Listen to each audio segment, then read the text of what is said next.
सब थोकिदिन्छु म मेरो प्रभु येशूलाई सब थोकिदिन्छु म भन्ने गीत छ।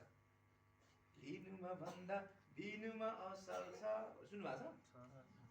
टुल्नुमा भन्दा छर्नुमा असल छ भन्ने गीतलाई त नि हाम्रो जवान भाइहरूले अघि त्यसलाई फेरेर चाहिँ दिनुमा भन्दा लिनुमा असल छ बनाइसकेको रहेछ अरे।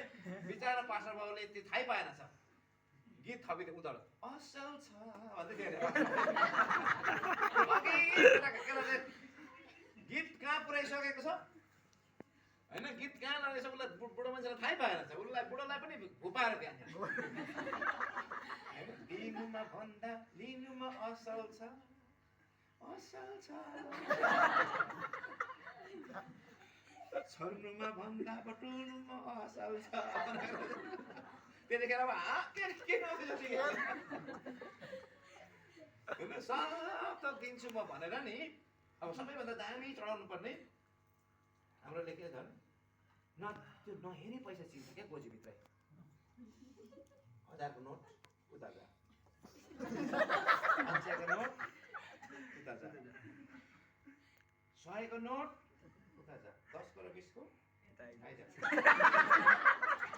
त्यो चाहिँ आज के हो, निस्तारको खुमा हो, बलिदान हुनुपर्छ।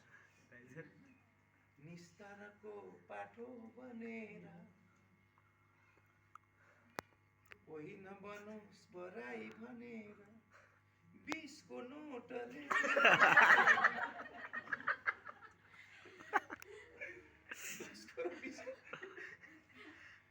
10 को र 20 को त्यसलाई चाहिँ हामी के भन्छौँ भन्नुहोस् त?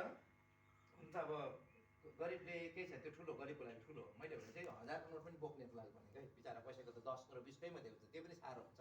त्यो उसको लागि त्यही हो 1000 को, त्यो नहुनेले परेवा चढाउनु पनि पाउँछ। तर बथान भेडा बथान गोरु राखेर परेवा बोक्नु पाइएन। त्यसलाई बलिदान भन्दैन। हाम्रोहरूको विचार गर्नुपर्छ कि कत्रो बथान हुन्छ गोजीभित्रै, बथान हजार फेरि गीत गाउँछ, हजारौँ डाँडाहरूका पशु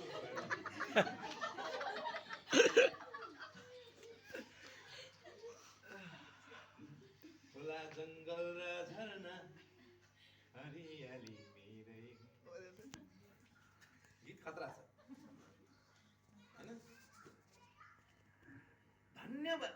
सुन्नुहोस् है, यहाँनिर मैले सम्झनाको कुरा गर्दैछु, चढाउने कुरा गर्दैछु, बलिदानको कुरा गर्दैछु, यो एउटा वेदीको कुरा गर्दै गर्दाखेरि